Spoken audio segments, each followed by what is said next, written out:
Assalamualaikum warahmatullahi wabarakatuh. Perkenalkan, nama saya Reski dengan NIM 2130110015 dari jurusan Teknik Kimia. Kali ini saya akan menjelaskan tentang larutan elektrolit dan non-elektrolit.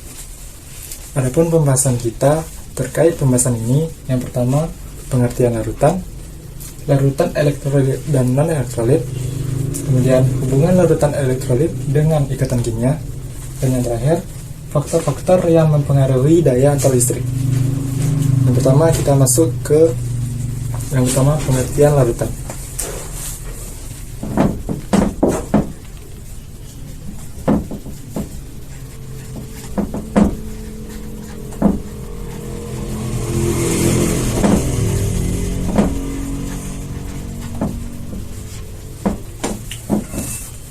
Apa itu larutan? Larutan adalah campuran homogen yang terdiri dari dua atau lebih zat yang saling melarutkan. Nah, apa itu campuran homogen? Campuran homogen adalah campuran yang mempunyai sifat atau komponen yang sama di setiap bagian dan membentuk satu fasa. Larutan terdiri dari dua, yaitu zat terlarut dan zat pelarut. Zat terlarut adalah zat yang komponennya sedikit dalam larutan, sedangkan zat pelarut adalah zat yang komponennya banyak dalam larutan. Nah, kemudian kita masuk kepada bagian B, yaitu larutan elektrolit dan larutan non-elektrolit. Larutan berdasarkan daya hantar listriknya dapat dibagi menjadi dua.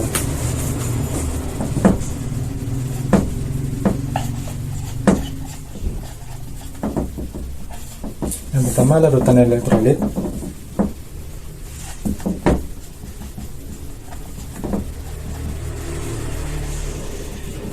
Dan larutan non-elektrolit.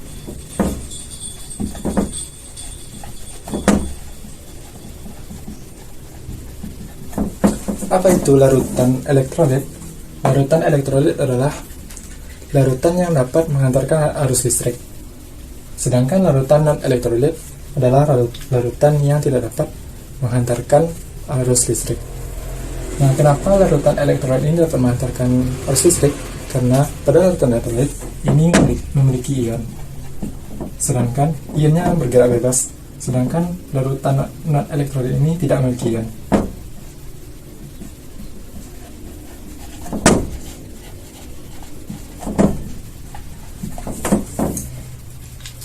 Kemudian, larutan elektrolit ini juga terbagi menjadi dua. Yang pertama, larutan elektrolit kuat dan larutan elektrolit lemah.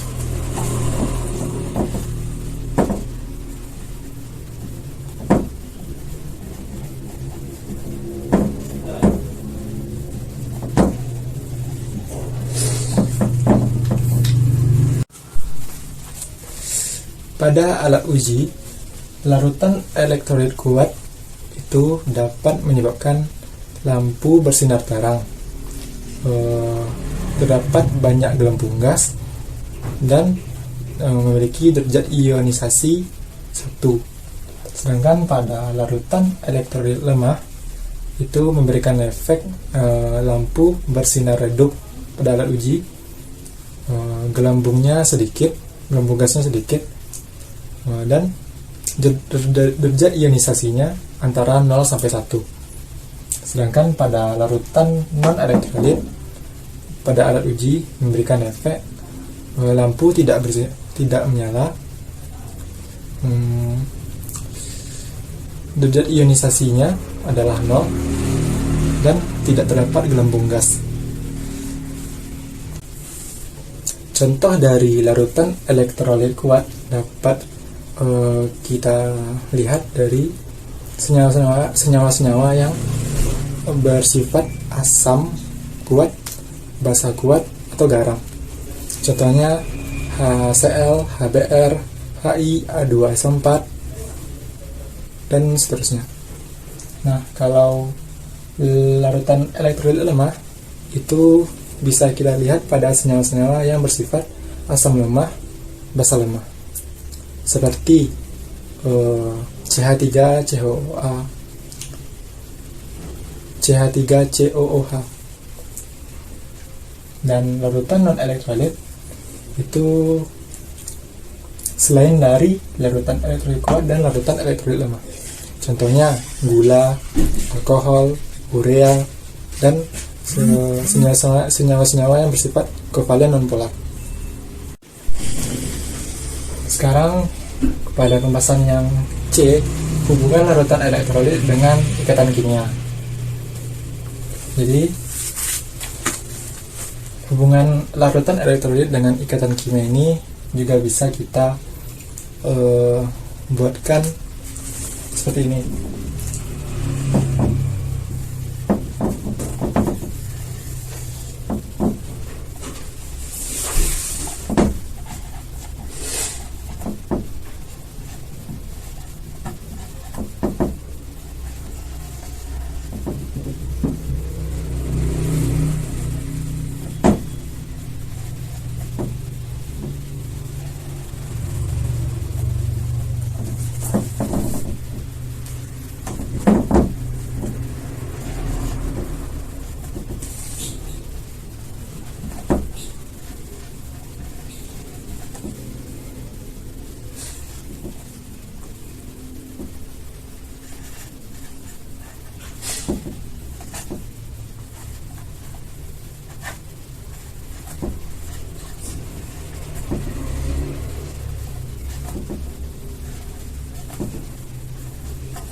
Nah, hubungan larutan elektrolit dengan ikatan kimia. Nah, pada senyawa yang berikatan ion biasanya nanti akan bersifat larutan elektrolit kuat.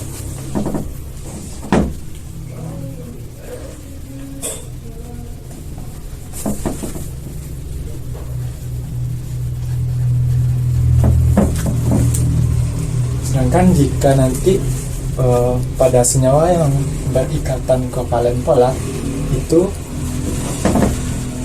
dapat bersifat larutan elektrolit kuat dan juga bisa dapat bersifat larutan elektrolit lemah.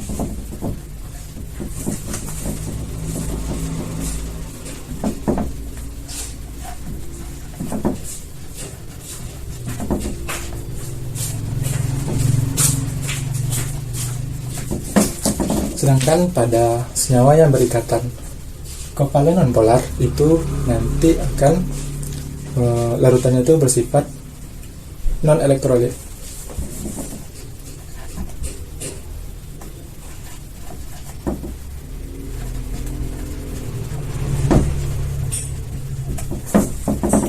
Oke. Jadi apabila senyawa tersebut berikatan ion, maka senyawa tersebut bersifat larutan elektrik kuat. Sedangkan apabila berikatan kovalen polar itu ada dua kemungkinan. Yang pertama akan bersifat larutan elektrolit kuat atau bersifat larutan elektrolit lemah. Sedangkan apabila senyawa tersebut berikatan secara kovalen nonpolar, maka larutan tersebut bersifat larutan non elektrolit. Perlu sama-sama kita ketahui bahwa ikatan ion ini adalah ikatan yang terjadi antara unsur logam dengan non-logam, di mana pada ikatan ion ini apabila berbentuk padatan maka tidak dapat menghantarkan arus listrik, karena pada ikatan ion yang berbentuk padatan ion-ionnya tidak dapat bergerak bebas. Ikatan ion ini hanya dapat mengantarkan arus listrik apabila berbentuk lelehan ataupun cairan. Kemudian ikatan kovalen polar adalah ikatan yang terjadi antara unsur non-logam dengan non-logam, di mana ikatan ini memiliki perbedaan keelektronegatifan dan mengalami pengutuban. Dan ikatan kovalen polar ini apabila dilarutkan dalam air akan terhidrolisis menjadi ion-ion yang bergerak bebas, sehingga ikatan kovalen polar ini dapat menghantarkan arus listrik. Sedangkan pada senyawa yang berikatan secara kovalen nonpolar, itu tidak dapat menghantarkan arus listrik karena unsur-unsurnya itu bermuatan netral, sehingga tidak ada ion-ion yang bergerak bebas.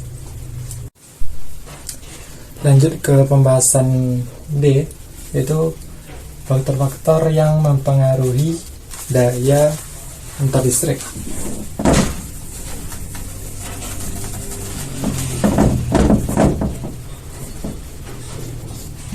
D.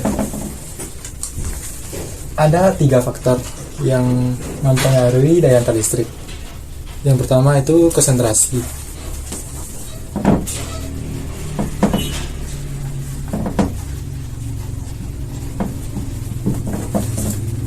Semakin besar konsentrasi zat rayapnya, maka semakin besar pula daya antar listriknya.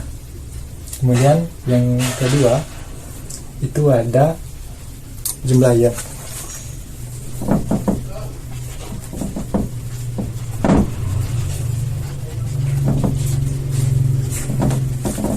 Semakin banyak jumlah ion, maka akan semakin besar pula daya antar listriknya. Begitupun sebaliknya. Dan faktor yang mempengaruhi daya antar listrik yang terakhir yaitu jenis larutan.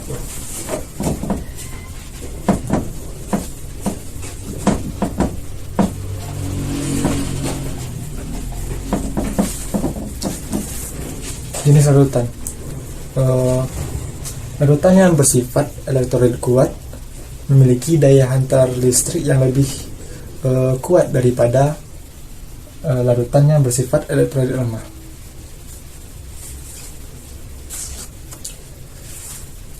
Mungkin hanya itu yang dapat saya sampaikan.